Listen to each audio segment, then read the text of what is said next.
warahmatullahi wabarakatuh. Hai semuanya, perkenalkan nama saya Guti Ameda Paza, NPMA 1E020016 dari Universitas Bengkulu. Pada video kali ini, saya akan membahas mengenai pentingnya bimbingan dan konseling di sekolah. Jika kita mendengar kata-kata bimbingan dan konseling, tentu hal tersebut merupakan suatu hal yang tidak asing lagi dengan kita, bukan? Terutama di sekolah. Bimbingan dan konseling atau BK terkadang merupakan suatu hal yang sangat dihindari oleh siswa atau siswi di sekolah. Padahal, bimbingan dan konseling merupakan suatu hal yang sangat penting, terutama dalam proses pembelajaran dan pengembangan diri siswa di sekolah. Lalu, apa yang dimaksud dengan bimbingan dan konseling itu sendiri? Bimbingan dan konseling merupakan serangkaian kegiatan yang dilakukan oleh seorang yang ahli konseling dengan cara tatap muka langsung, baik secara individu maupun beberapa orang, dengan memberikan pengetahuan tambahan untuk mengatasi masalah yang dihadapi oleh konseli secara terus-menerus dan sistematis. Bimbingan dan konseling juga memiliki tujuan, yaitu untuk membantu peserta didik dalam mencapai tugas-tugas perkembangan secara optimal sebagai makhluk Tuhan, sosial, dan pribadi. Selanjutnya, fungsi dalam bimbingan dan konseling.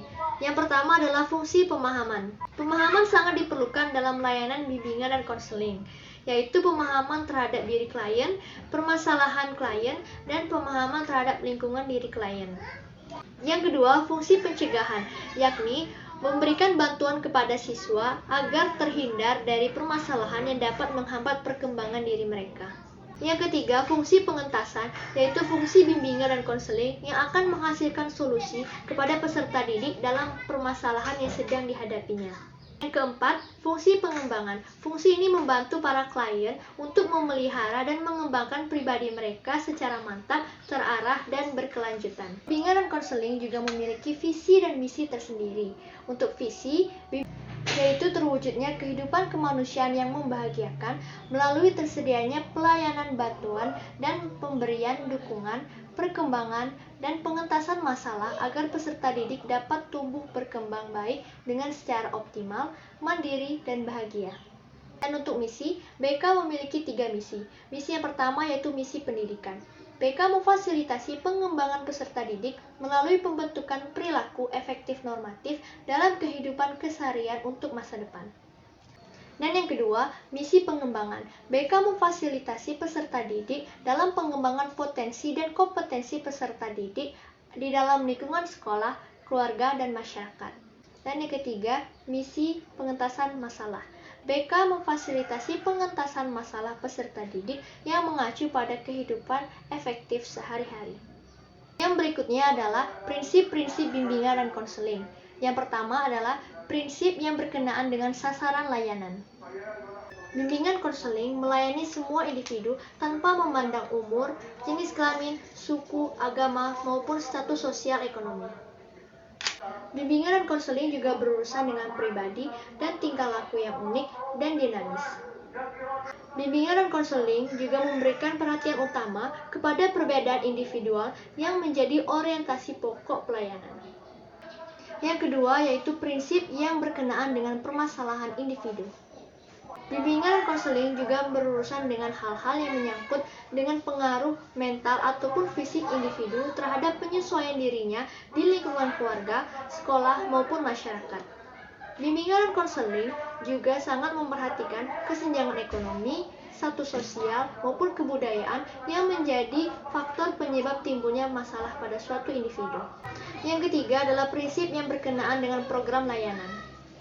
Program bimbingan dan konseling harus fleksibel dan disesuaikan dengan kebutuhan individu, masyarakat, maupun kondisi suatu lembaga. Program bimbingan dan konseling juga harus diselaraskan dan dipadukan dengan program pendidikan dan pengembangan peserta didik. Program bimbingan dan konseling juga harus disusun secara berkelanjutan, mulai dari jenjang pendidikan terendah sampai jenjang pendidikan tertinggi. Lalu yang keempat, prinsip yang berkenaan dengan tujuan dan pelaksanaan pelayanan. Selanjutnya, azas-azas bimbingan dan konseling, yaitu suatu ketentuan yang harus diterapkan dan dilaksanakan dalam suatu layanan.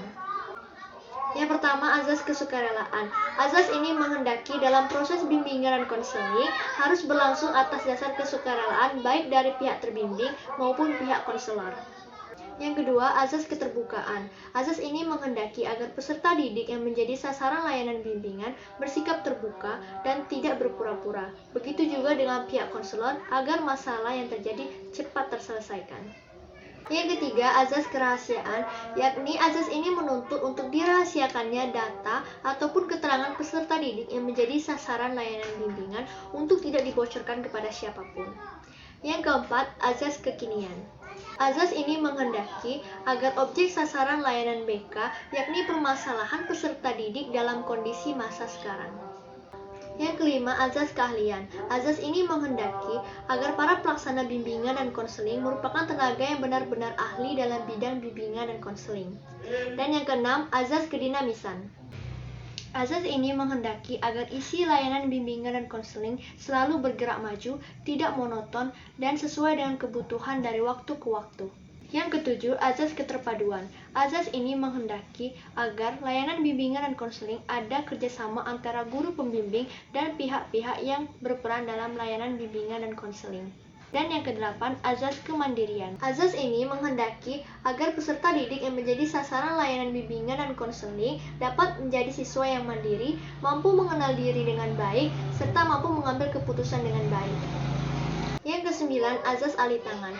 Azas ini menghendaki apabila suatu permasalahan yang dialami oleh peserta didik tidak dapat diselesaikan secara tuntas oleh konselor, maka konselor dapat mengalih tangankan permasalahan tersebut kepada pihak yang lebih ahli atau pihak yang berwenang dalam menangani permasalahan tersebut.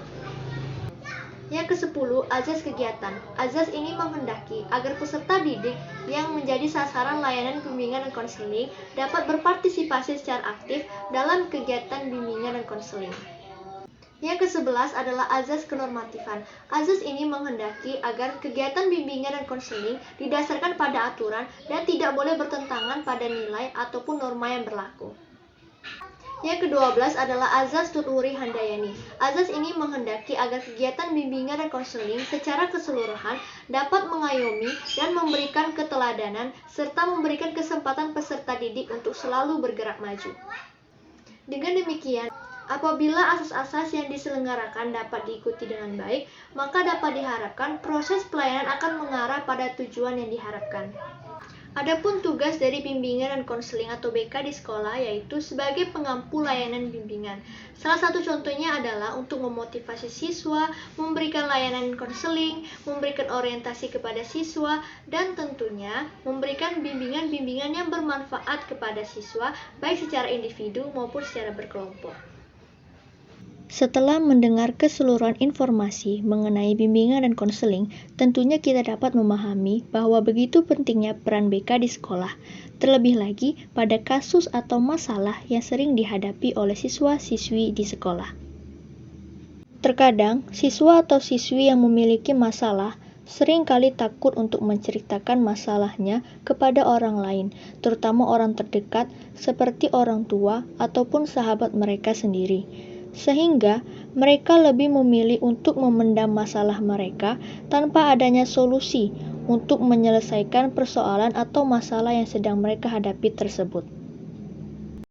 Dengan adanya BK atau bimbingan dan konseling di sekolah, siswa atau siswi yang memiliki problem ataupun masalah, entah itu soal pengembangan diri, masalah sosial, ataupun pelanggaran lainnya, dapat diselesaikan secara bersama melalui layanan bimbingan dan konseling di sekolah. Dari hal tersebut dapat kita simpulkan bahwa bimbingan dan konseling sangat berpengaruh dan sangat berperan penting di sekolah. Karena siswa tidak hanya membutuhkan pengetahuan akademik saja, siswa juga membutuhkan bimbingan dan layanan konseling untuk membantu mereka dalam menyelesaikan permasalahan mereka dan untuk menumbuhkan pengembangan diri mereka secara optimal. Baiklah, itulah penyampaian materi dari saya mengenai bimbingan dan konseling. Sekian dari saya, apabila terdapat kesalahan saya mohon maaf, kepada Tuhan saya mohon ampun. Saya akhiri, wabillahi taufik wal hidayah, wassalamualaikum warahmatullahi wabarakatuh.